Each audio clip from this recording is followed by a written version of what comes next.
Free رہتا ہوں اور آغر ندیم سحر سے کہتا ہوں کہ پلیز تشریف لائیے.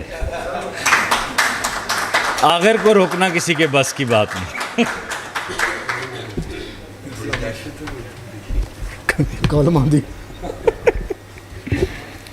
بسم اللہ الرحمن الرحیم. سب سے پہلے تو میں وقاص عزیز کا شکر گزار ہوں کہ انہوں نے اتنی اعلیٰ محفل اور بابرکت محفل میں مجھے بلایا، جس کی صدارت شہزاد نیر فرما رہے ہیں. شہزاد بھائی اردو نظم کے حوالے سے ہمارے ہاں ایک بذات خود ایک معتبر حوالہ ہیں، اور ان کے سامنے نظم پر گفتگو کرنا بھی بڑا مشکل ہے.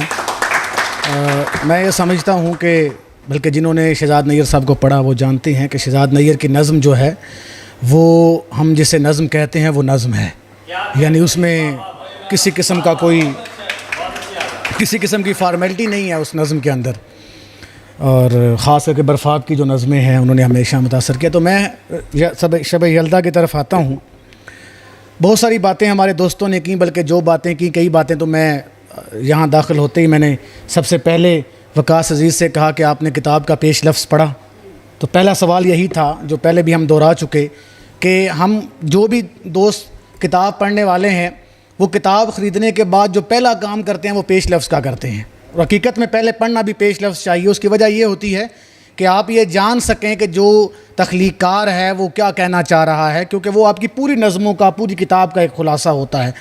تو آپ کی شاعری جو ہے اگرچہ بہت اچھی شاعری، جس کے اندر سماجی شعور بھی ہے، جس کے اندر عصری تقاضے بھی تمام پورے کیے گئے، جس کے اندر محبت بھی ہے، رومانس بھی ہے، ہر طرح کی ایک ملٹیپل لہجہ جو ہے وہ ہماری ان کی شاعری میں جو ہے وہ موجود ہے. لیکن وہی بات کہ جب آپ یہ کہہ رہی ہیں کہ میں الہام کی بجائے آورت پر یقین رکھتی ہوں، تو پھر یہ لگتا ہے کہ آپ نے نظمیں تخلیق کرنے کے بجائے آپ نے کوئی مکان تعمیر کیا ہے. جب آپ نے کہا کہ میں باقاعدہ اس کی تراش خراش کرتی ہوں اور بیٹھتی ہوں، تو نظم جو ہے یہ کہ نظم ہو یا غزل، یہ حقیقت میں ایک الہامی رویہ ہے، اس سے ہمیں انکار نہیں کرنا چاہیے. اور الہام جو ہے وہ ہی آپ کو بذات خود ایک بڑا تخلیق کار بناتا ہے. دوسری بات، سب سے پہلے میں یہ تھوڑا سا دو چار چیزیں جو مجھے لگی وہ پھر میں آگے دوسری بات کرتا ہوں. دوسرا، بہت جگہوں پر یہ مجھے محسوس ہوا کہ نظم کے اندر جو ہے جو تراکیب استعمال کی گئی ہیں وہ مطلب آپ یوں سمجھیں کہ ترکیب کی بنیادی ڈیفینیشن سے ہی ہٹ جاتی ہیں. وہ بہت زیادہ، کیونکہ 8-10 جگہ پر ایسا محسوس ہوا کہ یہاں تو یہ بن نہیں سکتا جو بنایا گیا ہے. دوسرا، جہاں تک مطالعے کا سوال ہے، میں ایک بات عرض کر دوں، بلکہ میں نے لکھا اس کے کتاب پہ بہت کچھ لکھا کہ نظم کے مخالفین کون کون سے ہیں، اس کے حمایت میں لکھنے والے کون کون سے ہیں، پھر اس کے اوپر سب کی ڈیفینیشنز کیا ہیں. مجھے جب انہوں نے کتاب مجھے کل رات پہنچی، حالانکہ 4 دن سے میں کتاب کا انتظار کروں، لیکن کل پہنچی، اور میں نے اس سے پہلے نثری نظم پر فخر الحق نوری صاحب کی کتاب پوری نثری نظم پڑھی، اس کے علاوہ مختلف لوگوں کی آراء پڑھی، یعنی کہ میں 2-3 کتابیں نثری نظم پر پڑھ چکا، صرف اس لیے کہ تاکہ میں اس پر گفتگو کچھ کر سکوں تھوڑی بہت. تو میں یہ سمجھتا ہوں کہ جس طرح جو ہماری بہن ہے توبہ، جس طرح ہم اس پر بات کرنے کے لیے اس پر پوری کتابیں پڑھ رہے ہیں، تو یہ تو بذات خود نثری نظم لکھ رہی ہیں. مجھے بات کرنے کے لیے اگر 5 کتابیں پڑھنی پڑ رہی ہیں اور پھر بھی میں مطمئن نہیں ہوا. میں چاہ رہا تھا کہ میں باقاعدہ مضمون لکھتا اور اس پہ 3-4 صفحے کا آرٹیکل لکھ کے لیکن میں چونکہ طبیعت بھی خراب، پھر کتاب لیٹ ملی، تو جب مجھے ایک قاری کو پڑھنے کے لیے اتنی تگ و دو کرنی پڑ رہی ہے، تو جو نثری نظم میں سارا شگفتہ تک جانا چاہ رہی ہیں، فہمیدہ ریاض کے خواب دیکھتی ہیں، نصیر انجم بھٹی کی بات کرتی، جتنے بھی ہمارے دیگر نثری نظم لکھنے والیاں ہیں یا والے ہیں، تو پھر میرا خیال سے کہ وہ دوڑ میں شامل ہونے کے لیے بیساکھیوں کا سہارا نہیں چاہیے، خاص کر کے نظم کی دوڑ میں شامل ہونے کے لیے. تو کچھ نظموں پہ میں نے نشان بھی لگوائے. مثلا میں یہ سمجھتا ہوں کہ ان کے اندر، جس طرح وقاص نے بات کی کہ ان کے اندر جو ایک باغیانہ لہجہ ہے وہ بڑا کمال ہے. یعنی انہوں نے خاتون ہونے کا ایج نہیں لیا شاعری میں، نسائی آواز بنا کر اپنے آپ کو مظلوم اور معصوم ثابت نہیں کیا حقیقت میں.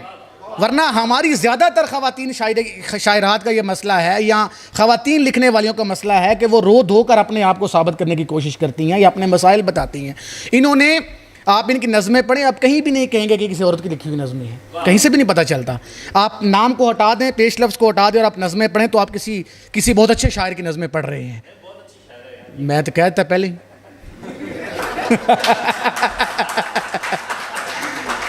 تو میں نے کب انکار کیا کہ بہت اچھی شاعرہ نہیں ہے؟ میں نے تو پہلے ذکر کیا کہ ان کی شاعری کے اندر وہ تمام جو پہلو ہیں اچھی نظم کے، اچھی شاعرہ کے، وہ موجود ہیں اس میں. کہیں ایک جو دیکھ رہے ہیں، میں جب پہلے بیٹھا ہوں آیا، میں سب سے پہلے میرے خیال سے اس کے بعد افتخار صاحب آئے ہیں، تو ہم یہی بات کر رہے تھے کہ یار الہام جو ہے یہ بذات خود اس کو ہمیں یقین کرنا ہے. اور دوسری بات یہ کہ کوئی بھی صنف ہو، میں تو ایک ادب کا ادنا سا قاری ہوں، جب تک آپ اپنی صنف کے حوالے سے اس کی پوری روایت سے واقف نہیں ہوتے آپ اس جگہ تک جا ہی نہیں سکتے. میں 74 کے بعد جو نثری نظم کو لکھنے کے مخالفین تھے، جن میں فیض صاحب بھی تھے، سلیم اختر، احسان دانش، وزیر آغا، مرزا ادیب، اشفاق احمد، رفیع الدین ہاشمی، ذوالفقار تابش، یہ بڑے بڑے نام ہیں یہ 74 کے بعد یا پہلے یہ نثری نظم کے خلاف تھے. پھر اس کی حمایت کرنے والوں میں انیس ناگی، سعادت سعید، سرمد صہبائی، سہیل احمد خان، تبسم کاشمیری، سجاد باقر رضوی، کشور نہید، وحید قریشی، یہ بھی پوری کھیپ ہے جو اس کے حق میں لکھنے والے لوگ تھے. تو کم از کم ایک بات جو سارے ناقدین نے کی، جو میں یہاں کرتا ہوں، انہوں نے ایک ہی بات کی کہ ٹھیک ہے آپ یہ چاہتے ہیں کہ آپ معروضی آہنگ سے باہر نکلنا چاہتے ہیں، آپ کچھ نیا تخلیق کرنا چاہتے ہیں، لیکن اس کا مطلب یہ نہیں کہ آپ شعری آہنگ سے بھی باہر نکل آئیں. شعری آہنگ سے باہر نہیں نکلا جا سکتا. نثری نظم کا مطلب قطعاً یہ نہیں کہ آپ، ہمارے ہاں یہ بھی کہا گیا، 2-3 ناقدین کی میں رائے پڑھا تھا، وہ کہتا ہے پھر نظم جو ہے اسے آپ پیراگراف کی شکل میں لکھ لیں اگر نثری نظم ہے تو. لیکن پھر کہا کہ کیسے ثابت ہوگا. ایک ہمارے ناقد تھے، مجھے سر ان کا نام یاد، انہوں نے کہا جی ایک طریقہ ہے کہ آپ جب نثری نظم لکھیں تو اس کے کچھ پہلے لفظ کو ذرا موٹا کر کے لکھ دیا کریں تاکہ پتہ چل جائے کہ نثری نظم ہے. یہ بھی بحث ہوتی رہی ہمارے یہاں. تو آپ نثری نظم کو لائنوں کی شکل میں لکھ رہے ہیں یا مصروں کی شکل میں لکھ رہے ہیں؟ نثری نظم مثلا میں آپ کو بتاؤں کہ کئی ایسے استعارے ہیں طوبہ ہماری بہن کی کتاب میں کہ جو استعارے مطلب بنانی بہت ممکن نہیں ہے. یعنی اس طرح بات کر دینا کہ جو ناممکن ہے. اب استعارہ ہونا چاہیے، علامت لگنی چاہیے شاعری کے اندر. تو خیر بہت ساری باتیں کی جا سکتی ہیں. مطلب میں نے دیکھے نظمیں پڑھنے کے ساتھ ان کے ساتھ لکھا بھی، ہر نظم کے ساتھ الگ الگ کومنٹ بھی لکھا، لیکن میں اگر اس پہ تفصیلی بات کروں گا تو بہت وقت لگ جائے گا. 1-2 نظمیں میں سر اگر سناؤں. ہاں مضمون تو میں مثلا ایک نظم اس میں بڑی خارجی کیفیت کے حوالے سے بڑی پیاری نظم تھی، دریائے محبت کہتا ہے. داخلی کیفیت میں ادھورا پن بڑی پڑھنے والی نظم ہے. سماجی شعور کے حوالے سے رت جگہ نظم بڑی پڑھنے والی نظم ہے. اسی طرح رومانوی طرز احساس کی نظم موازنہ بڑی پڑھنے والی نظم ہے. اور اس میں کچھ کے گرد میں نے لگائے بھی. مثلا ایک جملہ آپ بھی سنیے، اس رنجش کا ذمہ دار نہیں ٹھہرا رہی لیکن دانشوروں کے سب کھرے تمہاری طرف جاتے ہیں. تو کھرے تو اس کو آپ دیکھیے، اور کئی جگہوں پر نشان لگائے ہیں. لیکن بہرحال میں ایک ان کی نظم ہے، میں مر جاؤں گی، یہ بڑی اچھی نظم ہے. اپنے اندرونی مزاج کو تقسیم کرنے کے حوالے سے بڑی نظم ہے. لیکن ہمارا مجموعی طور پر میں ان کو مبارکباد پیش کرتا ہوں اور میں گزارش کرتا ہوں کہ یہ ہماری نثری نظم کی روایت کو بھی پڑھیں اور اس کے ساتھ ساتھ جو ہے وہ نثری شاعرات کو جو ہے یا شاعروں کو ضرور مطالعہ کریں. اس کے اندر اتنے زیادہ امکانات موجود ہیں. ہر نظم کے اندر آپ ہر نظم میں 2-2 3-3 مصرے ایسے ہیں جو چونکا دیتے ہیں بندے کو ہر نظم کے اندر. اس لیے کوئی بھی نظم جو ہے اس میں ہم بھرتی کی نہیں کہہ سکتے، یہاں کوئی فارمیلٹی نہیں ہے اس کے اندر. شہزاد بھائی آپ ذرا بات آپ اس سے بہتر بات کر سکتے ہیں. تو میں مبارکباد پیش کرتا ہوں ان کو، اور میں ان کے لیے ان کی علمی، ادبی اور طبی عمر کے لیے دعا گو ہوں. یہ اسی طرح مزید پڑھتی رہیں اور لکھتی رہیں. بہت شکریہ.